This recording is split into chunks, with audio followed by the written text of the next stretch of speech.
on DTFF.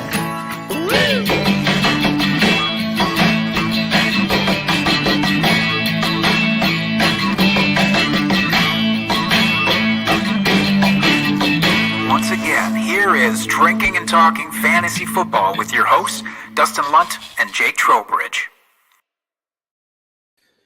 And welcome back to DTFF, everybody. Happy Tuesday evening if you're joining us. Thank you, Jake, for taking care of that. It would have bothered me all night long to see us on the opposite sides as we normally do. We're back. Took a week off last week. We had some scheduling conflicts, but we're back at it. We wouldn't miss 2 weeks in a row because we know how much you all enjoy hearing our sultry voices over your podcast feed every single week. But yes, we're back continuing our divisional breakdown series. We've got 2 divisions left, the NFC South and the NFC North. Of course, we're saving the best for last, the NFC North. So that means, by my powers of deduction, we are doing the NFC South this evening. And as you can see, Jake and I running solo. No Homer's able to join us this week. I guess nobody is really a fan of the NFC South. Is anybody? Is there anything really to be excited about? Come on. Why would you be? Really? Why would you be? Why would any of these teams deserve your fandom in the first place? That's right. I think that we can do just fine here, sloshing through this division without them. But hopefully, we will have some input from the chat here to keep us moving along. So that way, it's not just the two of us piping in. Right. But it will be great conversation regardless. Mm-hmm. Chock full of great information you can use to get ready for the upcoming redraft season and or dynasty. Yeah, and or both. You know what's going to be great is because I heard you crack that beer open. I sure did. Sound. That's the sound of success for us. What are we drinking tonight, Dustin? So this is from Pipeworks Brewing Company, brewed and canned in Chicago, Illinois. So this is Escape from Dream Mountain. And I got it because it's got an awesome winged unicorn on it. I'll see if I can show the can a little bit here. It's the unicorn that holds on to all of your hopes and dreams. That's right. And this is a peach and ginger wit beer. A very good light summer beer. I've actually had a couple of these already. Not this evening, but previously. Ooh. And I really enjoy it. I think it's a very tasty, tasty beer. Yeah. I had my first sip of it. I was not expecting all the ginger that I got. I'll be honest. It's very strong. Because it's second in the billing, but it is first on my tongue. Let me tell you that. It was a lot of ginger. So I need to recalibrate here. I think I'm going to be okay with it, but I just need to recalibrate my expectations. Yeah, Toronto Dave in the chat here saying he prefers non-winged unicorns. I don't know how I feel about that take, Dave. Sounds real sketch there, Dave. He also wanted to make sure he was aware that he would be chiming in through the chat. So be careful what we ask for, Dave. No, be careful what you tell us you'll do. Don't set us up for a letdown here. I know you won't. Never. All right, Jake. Should we get into our drunk trade? Get right on with it this evening? Let's freaking do it, man. All right. Drunk, hammered drunk. Drunk trade of the week. Coming in hot from Reddit. Where else? Let's be honest. Reddit user Sancty1 says this. Now, keep the timeline important here. All right. So this was submitted 3 months ago, but the trade itself went down much longer ago than that. This was from last offseason. So a little trip in the time machine. They say, me and my friend were working on a trade for a while. I wanted the 103 for Jamar Chase. So this is pre-rookie draft. He finally sent one that was his 103 and CEH for my Saquon and 201. Dustin, I want to stop there. I don't want to get into any of the rest of this just yet. Okay. First blush at this. 103 and CEH, Saquon and 201, assuming you could get Jamar Chase. What are your thoughts on that? Yeah, I would hit accept on that. I don't feel like that's a bad offer. I mean, you're not going to get the 103 for Saquon straight up. Saquon in the 201 for the 103. I mean, that on its own seems fair enough in my estimation, especially knowing that you're going to get Chase out of it. Hoping, but then hoping you're going to get Chase out hoping. Of it. I mean, hoping. And then you get CH on top of it, who I know isn't like a great fantasy asset, but hopefully should be a usable asset, maybe a flex week fill-in or something. So I don't know. I don't hate it. I think it's a fair trade. All right, fair enough. Let's give some more context because I know that's needed. One, let's assume Superflex here for the rest of this too. Probably could have used that up at the top there, but this is, again, we typically do Superflex PPR format. Mm-hmm. So the rest of this goes like this. I smashed because I wanted Chase, even though I was pretty drunk at the time. Every trade calculator said I got fucked, mostly because of the 201 that they were inputting there. So here's the deal. Yeah. I mean, it doesn't matter what trade calculators say, as long as you feel like it's a good trade. I mean, just because a trade calculator says you got screwed over, that's not true. So, yeah, continue. Thank you. I don't care what Joe Blow trade calculator says, and if people ever, screenshot the trade calculator to send to me as a part of a trade negotiation, I immediately ask for more, just out of spite. Whatever trade offer we were working on is done. You are now going to have to pay twice as much to me. Okay, so a little bit more context. Yes, as Dave says in the chat, they did in fact give a lot of words to describe this. So here's what the fallout was. Okay, so this person already had the 101, the 108, the 109, the 201, the 204, and the 205 in rookie picks. That is a hot gaggle of rookie picks that they had. So that's why they felt comfortable giving up that 201 pick along with Saquon. But they say, I did like Elijah Moore. So assuming that they wanted to get Elijah with one of these picks here, hopefully they did. Now, the other person ended up taking Trey Sermon at 201.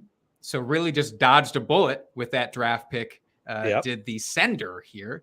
And they ended up taking Elijah Mitchell at 401. So certainly got the better end of that deal as well. They did get Elijah Moore at the 205. So all's well that ends well. They say Absolutely. It worked out splendidly for me, despite CEH being MEH, which is meh, Dustin. So, that's a lot. After all is said and done, and you get that extra context. I mean, really, it's just braggadocious. Absolutely. That's all this one is, which is fine. I think sometimes you have to celebrate your drunk trades. But put yourself back in the shoes. Now that you know all these rookie picks that you had, do you feel even better about what you gave up? Does it not make a difference to you how many picks you have? No, the fact that you ended up with I ended up with 4 first-round picks. I mean, Saquon, he was okay last year in the games he played, but he was injured. And I know it's a fluke injury, so you can't really hold that against him. But I'm still fine with it. Like, I mean, he still got the players he wanted, it sounds like. So, bully on you. Good trade. Bully on you. No, yeah, this is worth bragging about. So I won't even give you crap about that. The best that we've seen come through these parts in quite some time. Dave thinks that they should have targeted Tunyon as part of the trade. He knows us as Packers homers far too well. Although bounce back season for Robert Tunyon. I'm saying it. I've said it a lot before. I'm saying it again. It's going to happen this year. This is it. But we'll talk about that next week. Let's be honest. Yes. Right now, according to Daniel in the chat, we should just start talking about the NFC West again. I mean, yeah, we should. The South Division is terrible. No, I think there's a lot of meat to get into with the main event, honestly. So I'm kind of excited about it. Yeah, there's a lot to talk about. So let's just get into it. So we're going to start with the Buccaneers only because they're first on the show sheet when I created this. So notable losses for the Bucs this season. Antonio Brown, Ronald Jones, OJ Howard, and apparently Gronk. He says he's retired. Their only notable addition was Russell Gage. And in the draft, they added Rashad White in the 3rd, Cade Otton in the 4th, and Ko Kieft in the 6th. So, Jake, how do you feel about these Bucs? I mean, They got TB12 back for one more hurrah. I know Godwin doesn't come back. Well, he might start the season. He might not. It kind of remains to be seen. How are you feeling about them? Obviously, I think they're the team to beat in this division. Yeah, I would definitely say that arguably goes without saying, because when you look at the rest of the crew here, there's not a lot that they need to do better, certainly, than last year. And there's not much that they can do worse, I think, to have them finish lower than everybody else. From a pure NFL standpoint, yeah, the Bucs team is still going to be really good because you have Brady at the helm. You have Mike Evans. He's lost some weapons there. Mm-hmm. And some of his weapons have gained a bit of poundage, it sounds like, over this offseason. Looking at you, Leonard Fournette, apparently. Yep. He's packed on the freshman 20 all over again. But I think he's working at the Eddie Lacy diet. He must be having him as his personal trainer.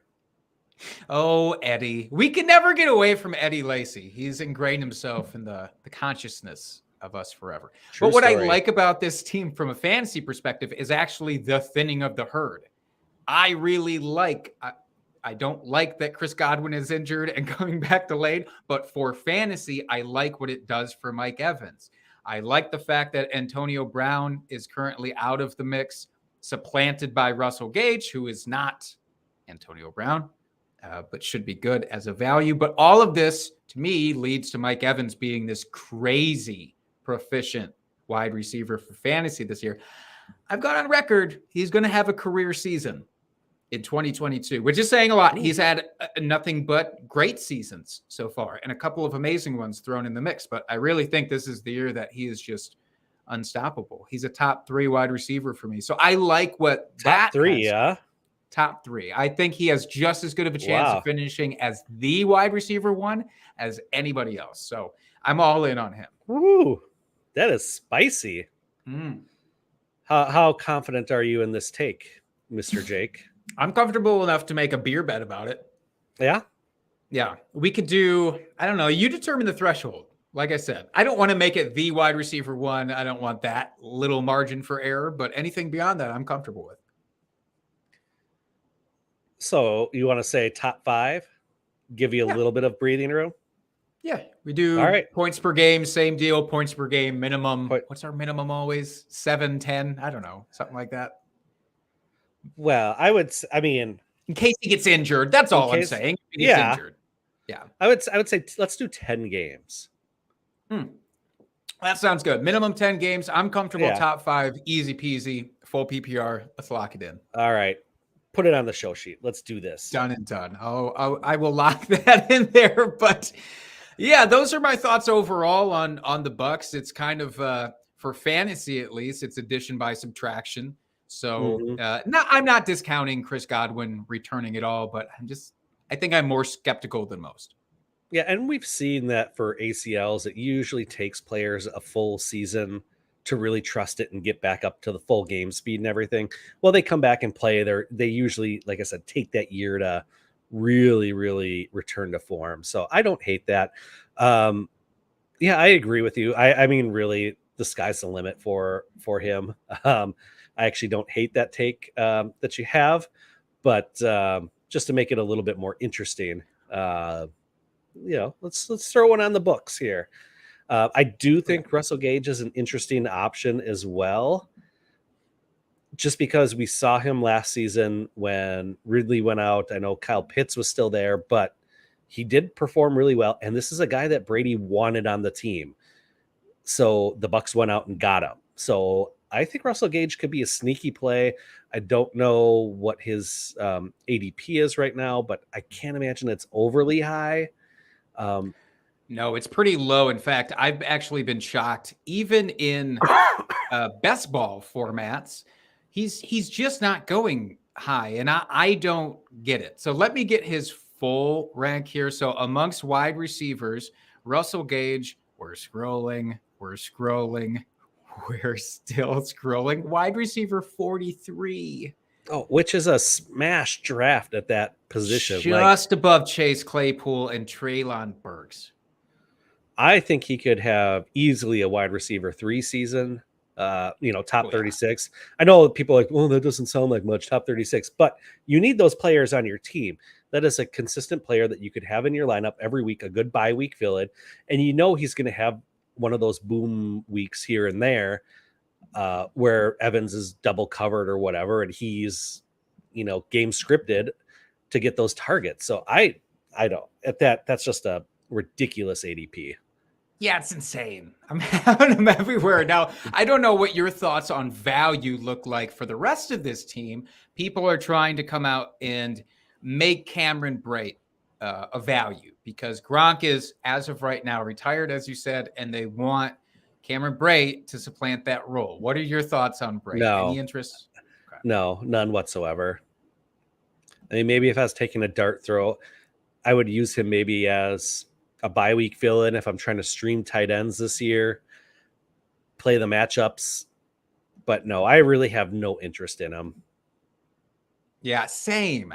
And I don't care about the new Cade Otton either. I don't care about any tight end on this team. It's the same Toronto Dave likes Cade Otton above all, I guess. Maybe just above Cameron Brate. But I am just not interested in this immediate replaceability thing with certain positions that people want. Like, and we'll talk about it later with some running backs.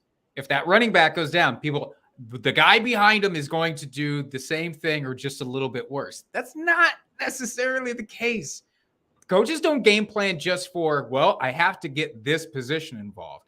They game plan because Gronk is a fucking beast. It's a totally different situation there. Exactly. He was one of those generational players that you can't just replace him.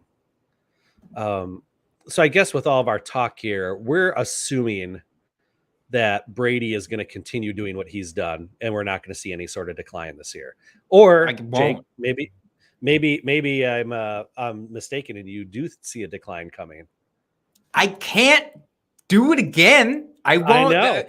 I know. Fool me once, shame on you. Fool me 8 times in a row, shame on me. I have to stop betting against Tom Brady falling back at all. It's another guaranteed top 10 performance. Plenty of room for more upside even than that. Yep. Absolutely. I agree. I feel like Brady could play until he decides he doesn't want to and probably never have a decline. But I feel like this year's probably his last year since he's got all that money waiting for him at the broadcasting booth. But yeah, I think we're going to see the same thing we've seen out of Brady every single year. Oh yeah. And no hesitations there. No hesitation, no surrender is that's the credo for Brady. Yeah. And what do you honestly think though? I know we joke about it, but like a report comes out about Leonard Fournette and he's packed on some pounds from last year, which of course he's coming out and saying that it's not as much. He was actually playing heavier than he was listed at last year anyhow. So all of this is just kind of made up numbers. Do you give any sort of consideration to this? So I mean, I heard the news that he had gained weight. Was there like a specific number or is there pictures that showed he gained weight? Like what's there was. Okay. Yeah, there was both. I'll get you the exact number, but the photos, we again joked about Eddie Lacy there. It was Eddie Lacy-ish, let's say. It was definitely Eddie Lacy-ish. I'll try and find the number here, but I'm just curious if you put any wink into any of these kind of reports. Yeah, it gives me a little bit of pause. I'm not going to lie. Although it's mid-July here, the 19th as we are recording here. We've got a couple weeks until training camps really open up and get going. So it's like he's got time. It's probably water weight. He'll shut it off when he starts sweating on the field and he's playing the hot sun. Exactly. Like, I mean, it's a slight concern, but he's also professional. He's done it for 6 years now. He's been in the league 7 years. Like he knows how to get in shape, and you want to see them stay in shape, but I don't know. I guess I'm going to hold judgment here until training camp actually starts and then make my determination from there. Like if we're seeing in training camp and stuff that he's not playing with the ones because he's out of shape or doesn't pass his, the team physical to be able to start practice in that, then maybe I'll start to worry a little bit. But until then, it's just the dead zone for news. So anything that they can latch on to, it's going to get fired. The official weight that they posted, or close to the official weight, was looking at about 260 pounds, which would be about a 30-pound uptick from his listed weight last season. Yeah, that's a little bit more than just water weight, but that's a little bit of ham weight probably in there too. Yeah. A little bit of chicken, bacon, BLT weight. I don't know. But I'm still not interested in the rookie. I'm still not interested in Rachaad White for this team. Maybe it's me putting too much stock into Tom Brady with his requirements for rookies to come in and be studs at pass blocking. Mm-hmm. But I don't know. I'm not comfortable really taking him. Even with all this news, I think I'd rather lean into the Leonard Fournette drop than take the rookie. Yeah, I think White will have a role, but it probably won't be early on in the season. I feel like White is one of those rookie running backs that you could pick up halfway through the season and then get him, once you see his usage start to get that uptick, then pick him up. But until then, yeah, I don't think he's worth drafting right now, especially in redraft. Just wait and see. Use your waiver wire, use your fab money to pick him up at this point. I dig it. Anybody else that you're curious about, I guess, from this team? No, I mean, they're, bringing back, a lot of their starters that they had from last year, not only on offense, but defense, which will help the team. And they're playing in a really crappy division, as we're going to discuss further here. So they should win it outright fairly easily and probably make a somewhat deep push into the playoffs like we've seen the last few years. So there you go. It's a tale as old as time. The script is pre-written. That's what happens with the Bucs and Tom Brady. So just eat it now. Just deal with it now. It'll go down easier later in the season when it becomes an eventuality. Mm-hmm. Whoa, got all excited from the chat. I'm sorry. You got the devil in you. Yeah. You got to exercise him out. Cough that devil out. All right. Move on. Let's go to the Falcons here. So they lost Russell Gage, Hayden Hurst, Mike Davis, and Calvin Ridley is out for the season due to gambling. Whatever. I won't get into how they hand out suspensions. That's a chat for another episode here. Additions to the team: Marcus Mariota, Damien Williams, and Anthony Fersker. And in the draft, in the first, Drake London. In the third, Desmond Ridder. In the fifth, Tyler Algier. And in the sixth, John Fitzpatrick. Great to have another Fitzpatrick in the league. It's not the Fitzpatrick, but I guess it'll do for now. So, Jake, for the Falcons, they were a dumpster fire last year. I mean, you had Cordarrelle Patterson as a bright spot. Nobody saw that coming. And then Kyle Pitts did well, but not quite, I think, what everybody was hoping for. We all thought he was the second coming and thought he was going to be, tight end 2, basically right under Kelsey. And that didn't quite materialize, but had a good rookie season nonetheless. A great rookie season. Okay, Dustin, great. One of the best of all time in history. He just didn't live up to our stupid expectation. Yes, that's correct. They got rid of Matt Ryan. He went on to the Colts. So they brought in Marcus Mariota, who finally gets a chance to start, presumably. I guess let's start there. Do you see Marcus Mariota starting?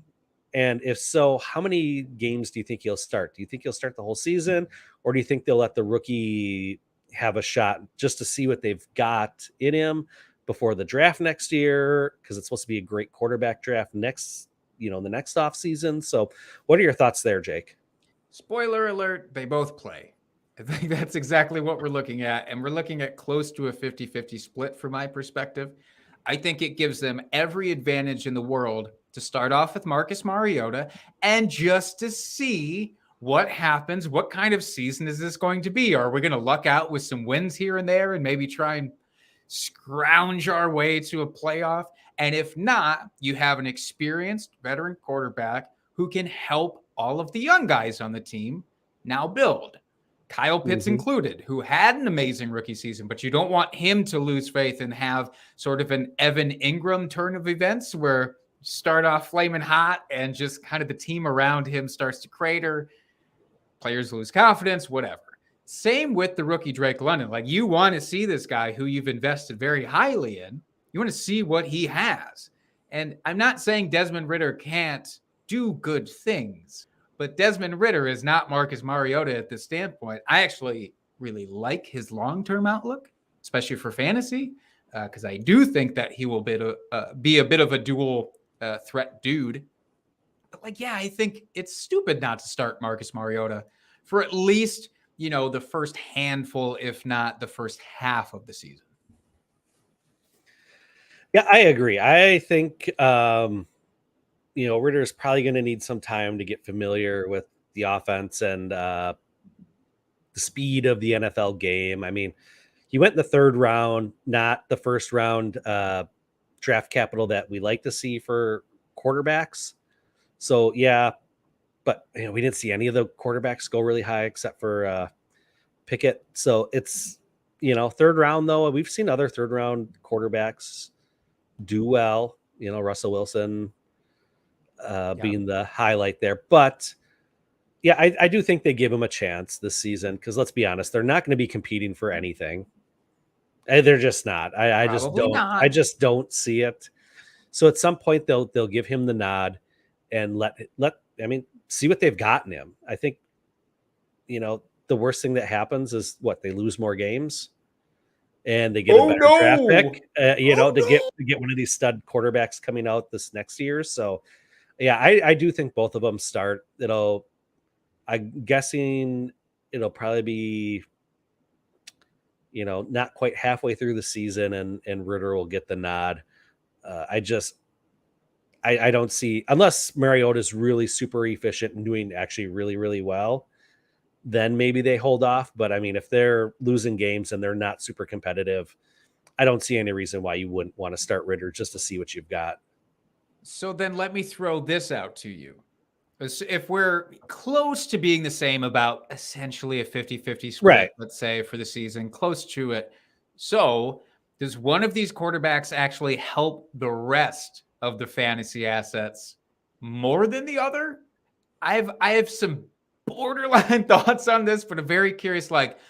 Would you rather have Kyle Pitts with Marcus Mariota or with Desmond Ridder? Or do you care? Does it matter to you? I don't care because I honestly don't think either of these quarterbacks are the long-term solution for the team. Mm-hmm. I mean, that they needed a backup quarterback. Why not draft one in the third? Granted, they have other holes, but it's okay, take someone that could possibly turn out to be a thing, and we'll give them a chance to play and see what happens. If not, okay, we wasted a third round pick, and then we'll draft a quarterback early next season. I don't think it helps. I don't think it helps or hurts fantasy wise for Kyle Pitts or Cordarrelle Patterson or whoever else on the team. I don't think it really matters. I think there's only one guy that I want Mariota starting for, and it's Kyle Pitts. I want that for him.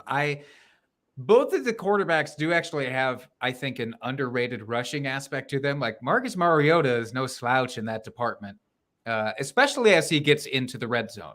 I don't know if you recall that he can do anything in the red zone. Do you remember that game where Marcus Mariota threw a touchdown to himself, where it bounced off of a dude, he caught it and just took it in himself? He can do anything in the red zone.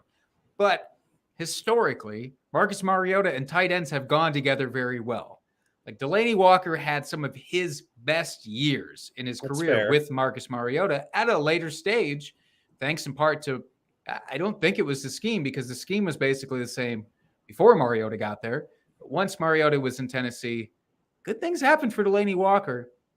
I guess the counter argument is that Kyle Pitts isn't really a tight end, so Maybe that doesn't mean anything here, but I would much rather have Mariota just for Pitts. Okay. And then speaking of Kyle Pitts, I know you said he had one of the greatest rookie tight end seasons ever.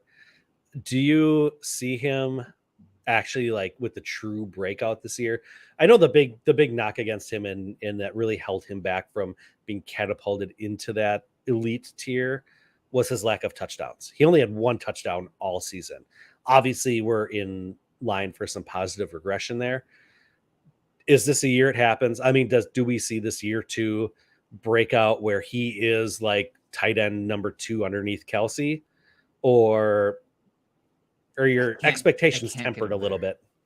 I can't get him to tight end 2. I can't get him to what we would call a breakout from like he broke out last season in my eyes. To break out more, I don't think is realistic, even assuming that he gets more than one touchdown, which, yes, I would hope to God that he gets at least twice that many, just to keep a positive progression going. But I am nervous. My other co-hosts from the Ball Blast podcast really talked me off a ledge with Pitts a little bit, because Marcus Mariota is not a touchdown thrower so much. He's never done very well in that category. I think his maximum was like 25, 27 in 1 year, and it's never been better than that. So yeah, Kyle Pitts should still get more. But if you're going to have him competing with Kelsey, he's going to have to get close to double digits. And I don't see that happening. Yeah. Okay. So top 5, you would say? I'd still be comfortable with top 5 because who the hell else, is going to be in that discussion. No, so, and that's fair. So that's fair. I was just kind of gauging the waters here and, seeing where you're at. So yeah, I think top 5 is reasonable. And obviously the ceiling is tight end 2 on the season.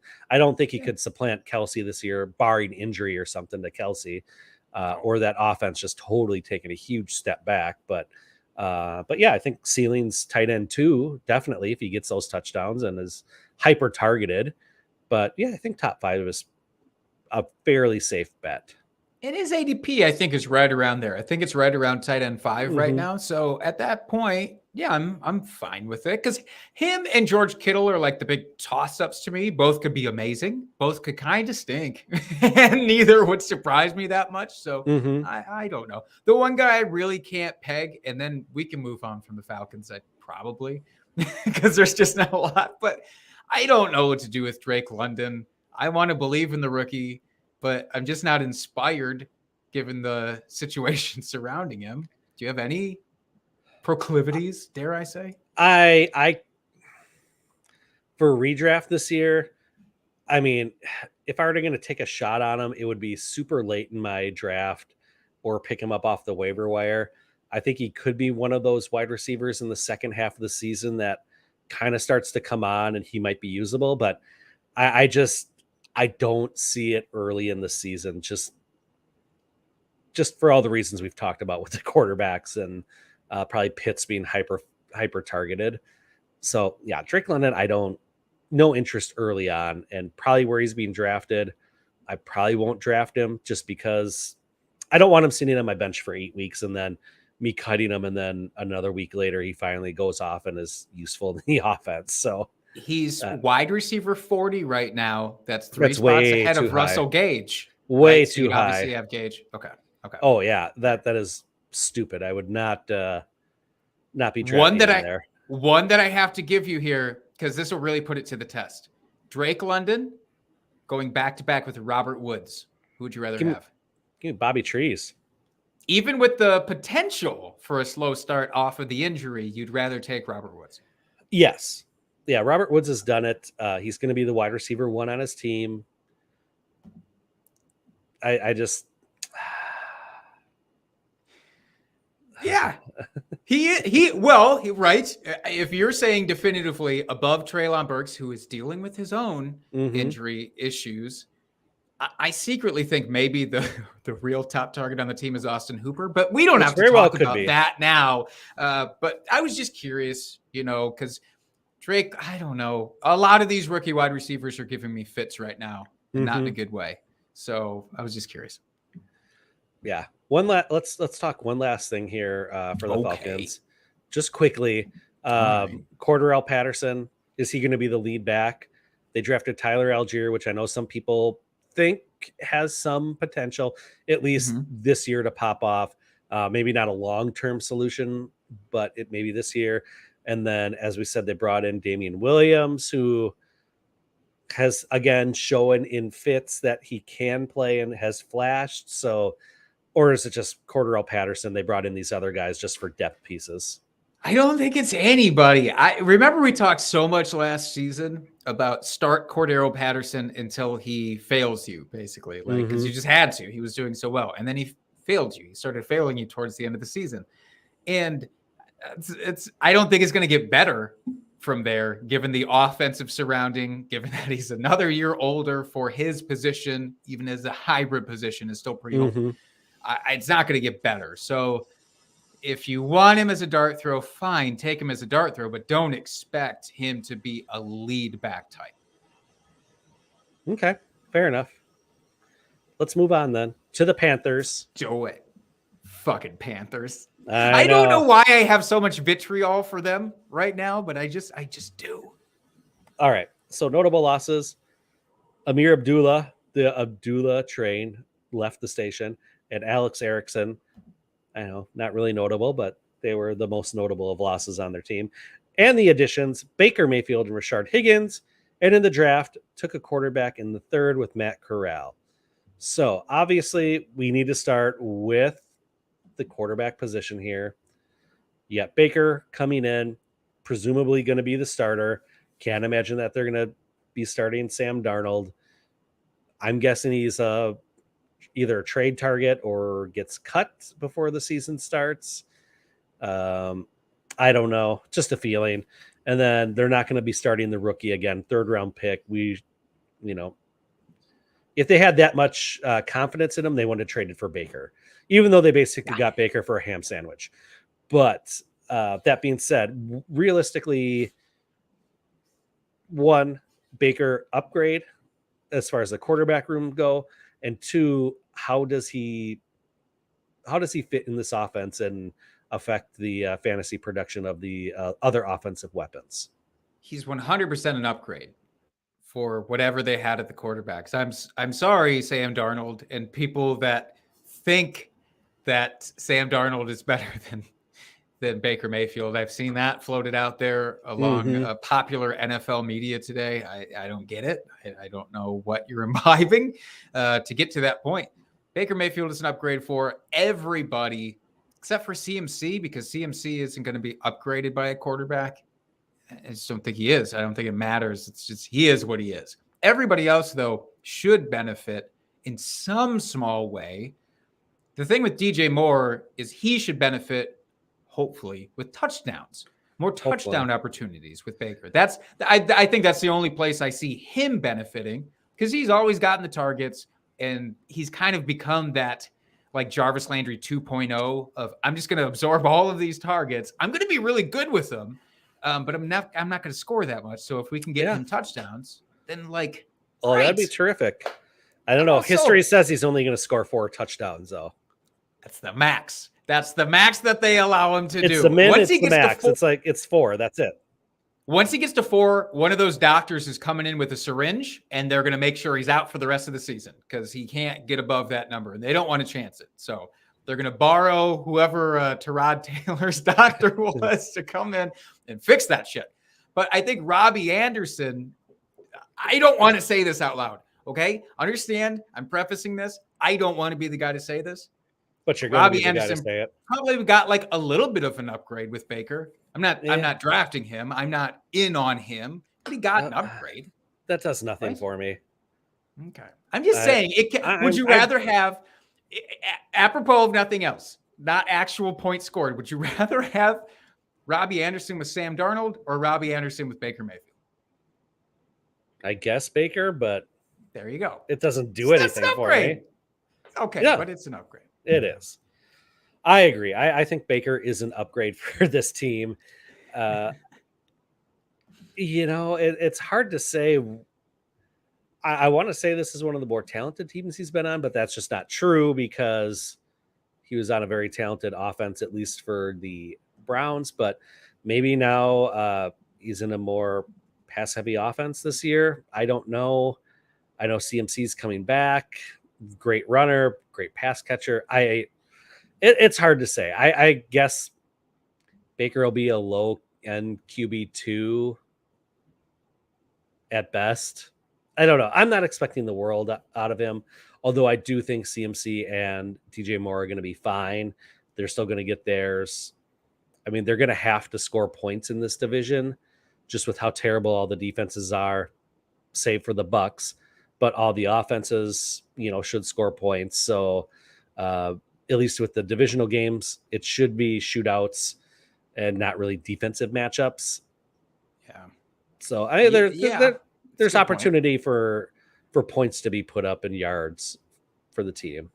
I won't take Baker in a one quarterback league. Like, I won't even get that desperate, probably even in our weird redraft league where, people stash multiple quarterbacks in a 1 QB league because we only have so many. We have a finite amount of waiver wire picks and people stash for that reason. I wouldn't even do that. And this is a good, I'll put a pin in this. Who would you rather for after our next team? But I really do think that there's a bunch of these guys going at the tail end of drafts that are better than Baker for this year. Right. I would probably agree with you there. Okay. So, as Dame in the chat says, Tommy Tremble, What do you think of Tommy Tremble, Jake? I am a believer. I mean, I'm not saying he's going to be top 5 tight end. Don't get me wrong. I'm not saying that, but I love the skill set. I love the skill set. I think he could be a top 12 tight end for you this season.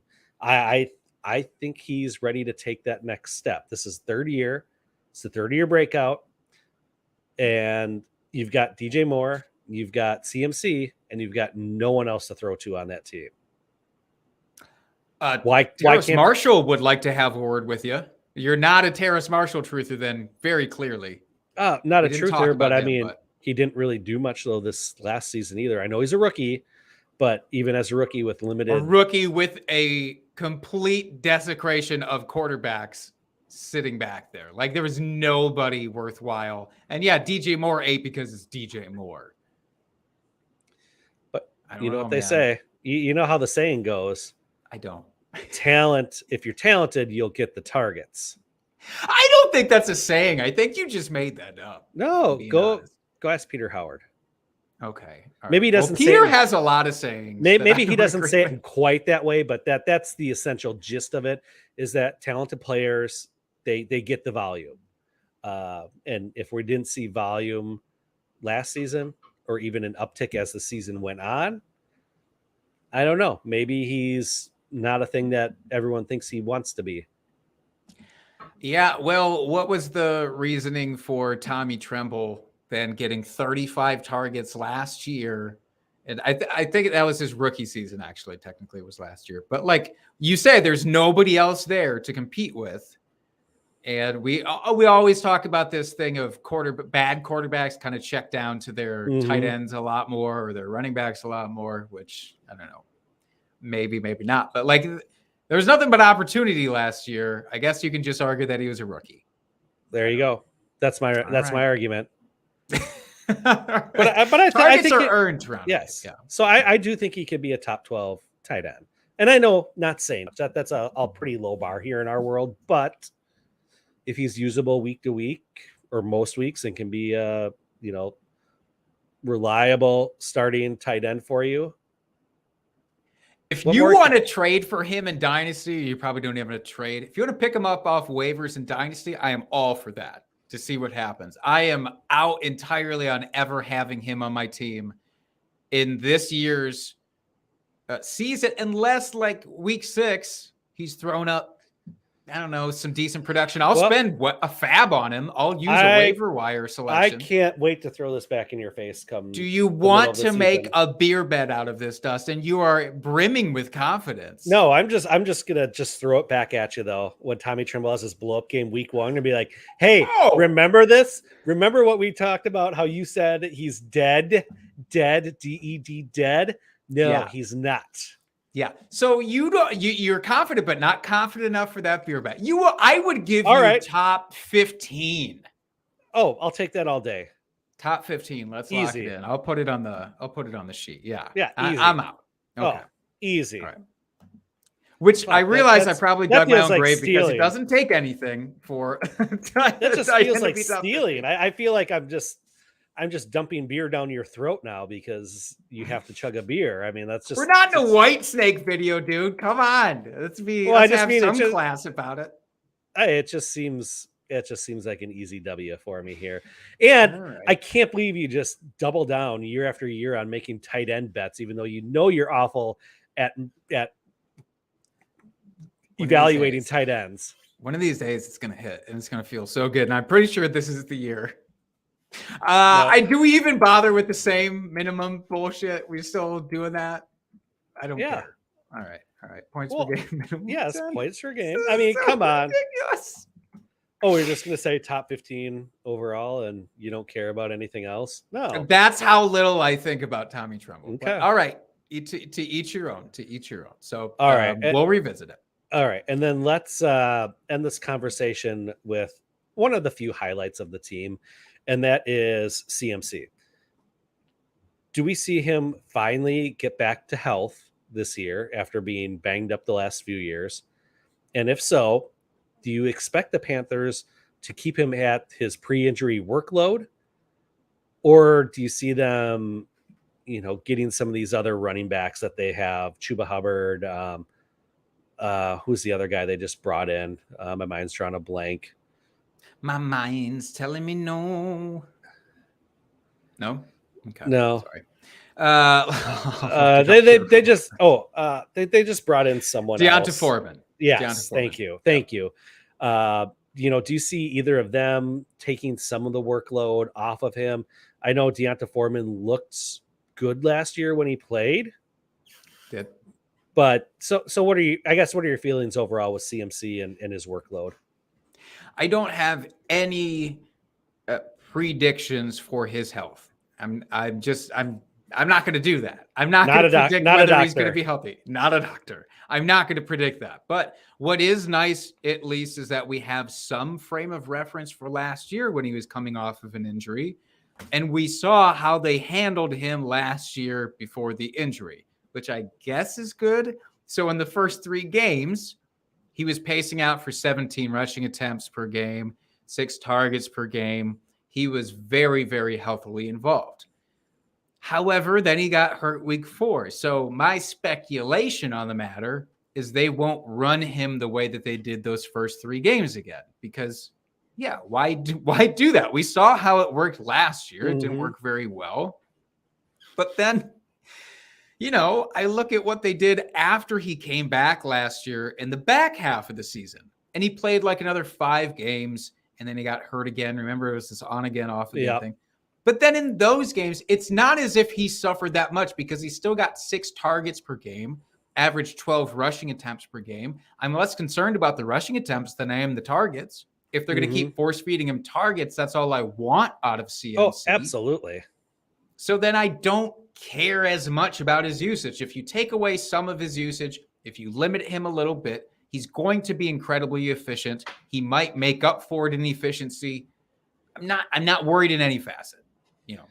Well, even if he gets 85% of the touches that he did, he's still going to be a RB1 easy and probably top 5. Let's be honest. I mean, because he was putting up, when he was healthy a couple of years ago, it was like 32 points a game or some shit. Like, it was incredible. Like, it was stupid how many points he was putting up and how efficient he was. So even if you're getting 18 points a game, like, that's still really good. Like, that's still going to be a top RB for you. So I think regardless, I think it'd be smart for the Panthers not to force feed him the ball as much and get some of these other guys to spell him a bit more, because he's one of your best offensive weapons, and it does you no good to have him injured and beat up the entire season. Sure. I'm still drafting him as my RB2. I'll just say that. RB2 overall? Yeah. I have no issues with that. Absolutely. Oh yes, if if there was a way to get Christian McCaffrey as my running back 2 on my team, Well, I would give up so many things for that. But yes, literally right after Jonathan Taylor, it's CMC for me. Yeah, same here. I am all in. I think he's going to come back healthy, and we're going to see essentially CMC of old. Even if it is reduced workload, you're still going to see it super hyper efficient and nothing to worry about there. His floor is Austin Eckler. If you can give me a guy whose floor is Austin Right. Eckler and ceiling is running back 1, I'm taking him. All right, and now let's round out the division here with the Saints. They lost Trevor Siemian, Ty Montgomery, and Kenny Stills. They brought in Jarvis Landry and Andy Dalton. And in the draft, the only fantasy relevant player they had was Chris Olave in the first round. So I want to start with another player that's missed a lot of time over the last couple of years, and that is Michael Thomas. Do you see him returning to form? Because last time we saw him play, he was the wide receiver 1. Broke the league record for targets and receptions in a season. Was just incredible. And then now he's been out, injuries, amongst other things. I'm guessing, didn't like the coaching staff. I don't know. Well, I'm just making stuff up here. Some potential drama. Alleged. Yes. So he's basically hasn't played for 2 seasons now. What are your expectations for Michael Thomas? I don't have any. I have not a one expectation for Michael Thomas. And that isn't me trying to avoid the thing. It's just I don't know. I don't know what is in that dude's cabeza right now. I don't know what he's thinking. I don't know if he's going to return. I don't know if it's a Will Fuller, ouch, my finger hurts, I'm going to be out for the rest of the year thing. It could be any of that. Or he could come back to 2020 version of himself for those few games he played, as you mentioned, where he was still crushing it. Yeah, that could happen. I think that's the version that's less likely, though. I think expecting a return to form, even if he does play the entire season, is a little bit foolish, only because the Saints have never had competition for him. They've just never had real competition. Jared Cook was his biggest competition for a spell where he was a tight end. Otherwise it's been these guys like Tre'Quan Smith. It's been Deontay Harris. It's been Marquez Callaway.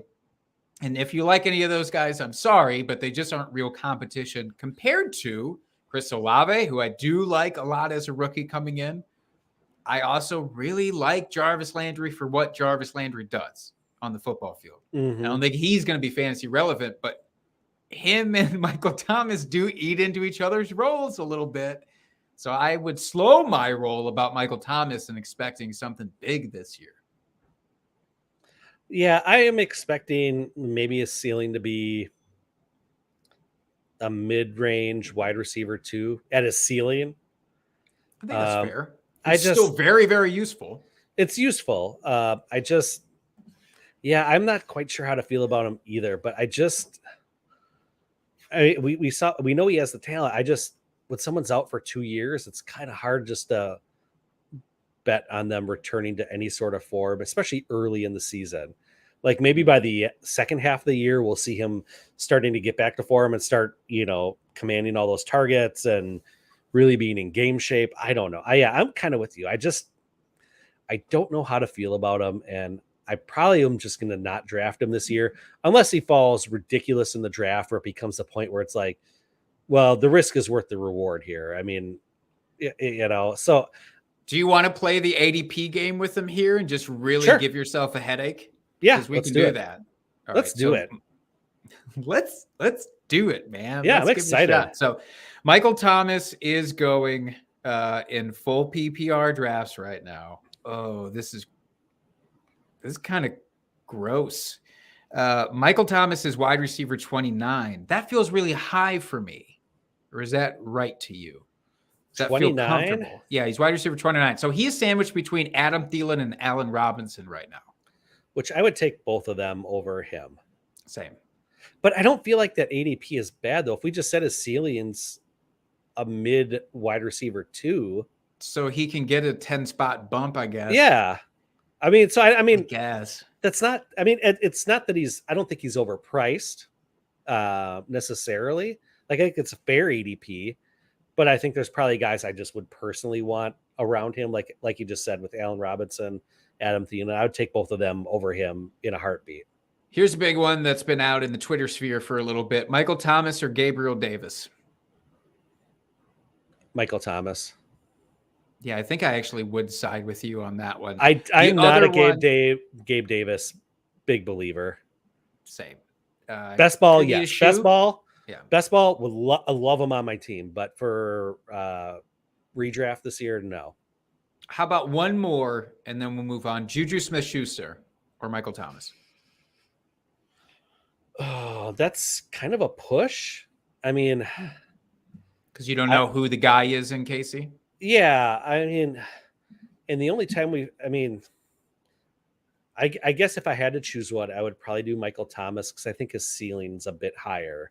The only time we've seen Juju really do well is when he had Antonio Brown across from him. Well, I think that's a little bit overstated, but I see what you're saying. That's obviously his peak. Right. But I'm not saying Travis Kelce on the team now. True. I wasn't saying that we were expecting, him to be a wide receiver one because, that year he was because, Antonio Brown was there. And I'm not saying that, Kelsey's there, so he's going to be a wide, I'm just saying, if we're looking for ceiling play, I think Michael Thomas has a higher ceiling than Juju. Yeah, that's fair. I get that. I think logically I should go for Michael Thomas. I still lean towards Juju Smith-Schuster a bit because of the unknown. And like, what if it's a mirage that MVS is having this good offseason and Juju is really the guy that is benefiting from it? Like, I would rather take that offensive piece as the wide receiver one in Kansas City, I think, than the wide receiver one in New Orleans right now. I don't know. It's tough. It is. That's probably the toughest one there. All right, moving on. Famous Jameis. Yeah. Is he going to be starting the season, do you think? Because he had that late injury. I'm assuming he's on track to play, but do we see him coming back and starting the season? And then if so, realistically, what's his ceiling? I mean, not anywhere near a quarterback one, I wouldn't guess. Okay, so I'm sorry to keep bringing up my podcast mistresses, but we just talked about this on last night when we recorded Ball Blast was Jameis. And I need to be talked off a ledge with Jameis. I really do, because I want so badly to invest in him again this year, because I think he can be a fringe quarterback one pretty easily this year. If everything goes to plan, if Michael Thomas does come back, and we love Michael Thomas for his ceiling, and if Chris Olave is as good of a rookie receiver as I think that he is, and Jarvis Landry is a great complementary football piece, and Alvin Kamara is not suspended at all, and he plays the entire season, like, all of this adds up really well for Jameis. They have a new coaching staff there, which is the big question mark. Maybe that will untether him a little bit. Last year we saw like a very restrained version of Jameis Winston, which is still, it's good for football, but it's less good for fantasy football. Well, we got a new coaching staff there now. So that very well could be. So maybe they loosen it up a little bit. I don't know. And he's allowed to be a middle ground between old Jameis and last year Jameis, where he's allowed to maybe throw it a little bit more than normal. And all of a sudden, like, if all that happens, quarterback 12 is his floor to me.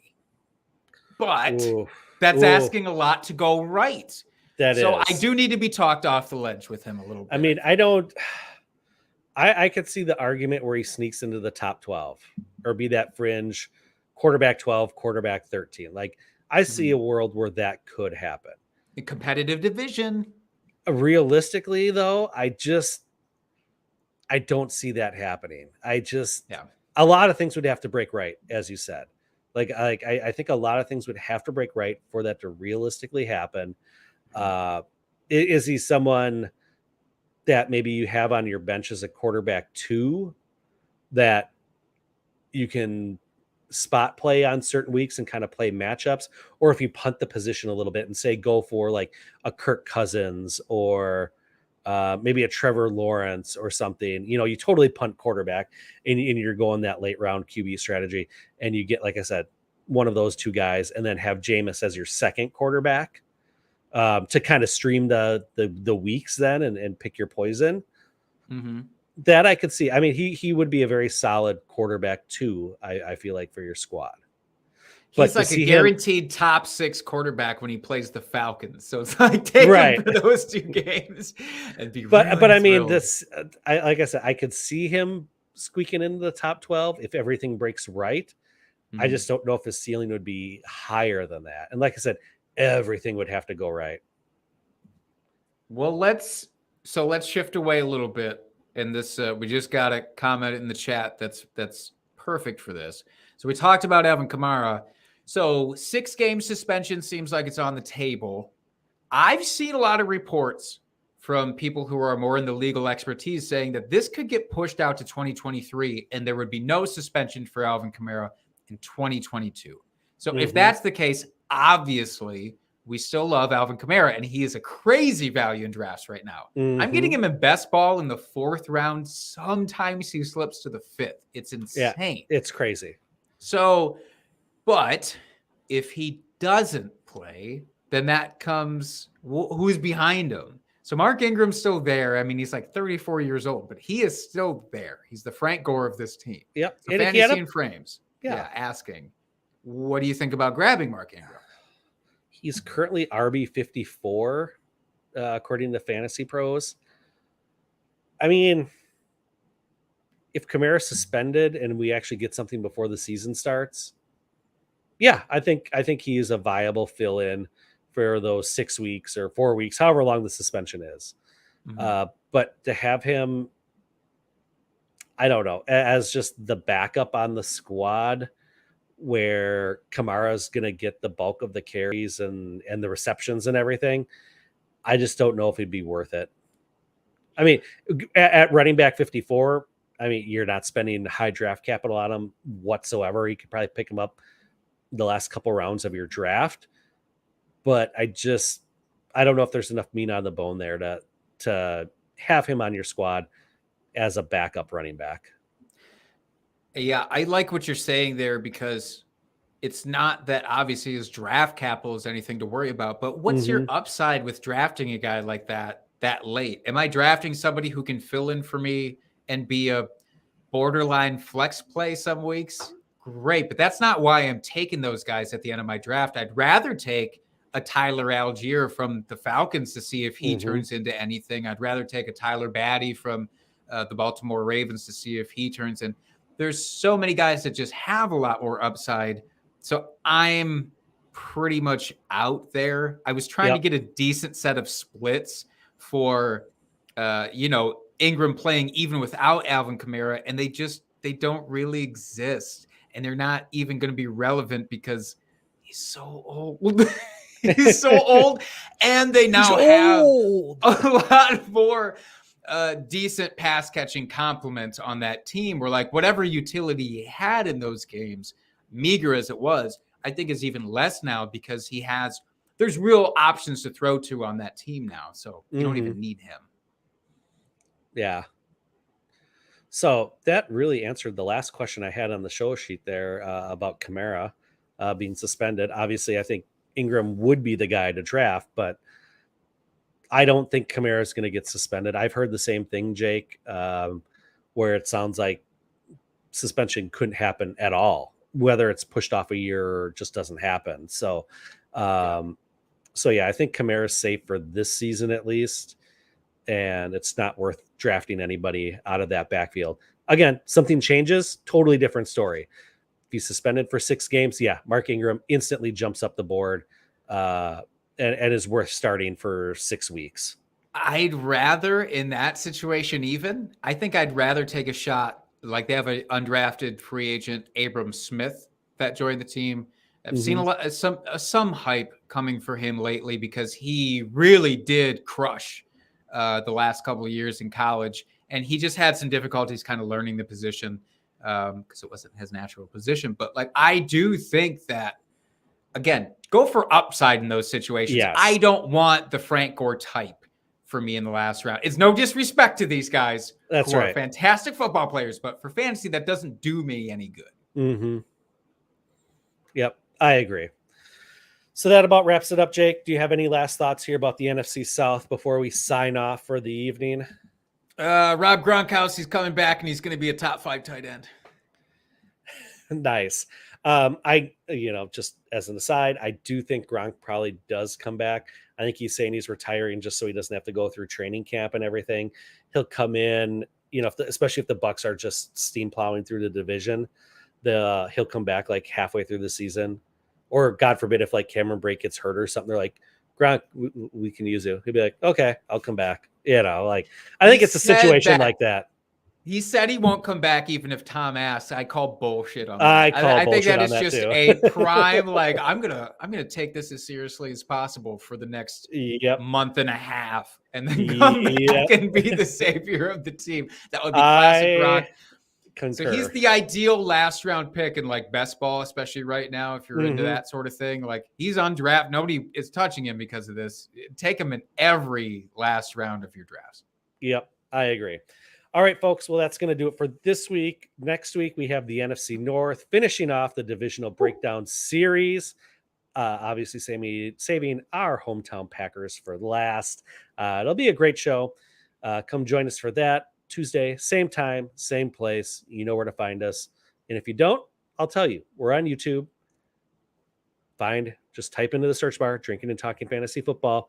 We'll pop up, hit the subscribe button, hit the notifications. It'll alert you when we go live every single week. If you don't want to find us there, fine, be that way. But find us wherever you can find your podcasts. We're on pretty much every platform that's out there now. And hit us up with your drunk trades or any fantasy related question at Drinking Fantasy on Twitter. We are here for you. If you want to reach out and touch one of us individually, you can hit my co-host here, Jake at Jake Trowbridge, or you can hit me up at FF Dusty Dog. And yes, please, please, please give us drunk trades. We love them. It's the highlight of our show every week. Not to say anything negative against any of the guests we could have on, but we do love our drunk trades. So send those over. Like, subscribe, rate the podcast, review, all those fun things. And until next week, folks, keep drinking and talking fantasy football. Cheers, FFers.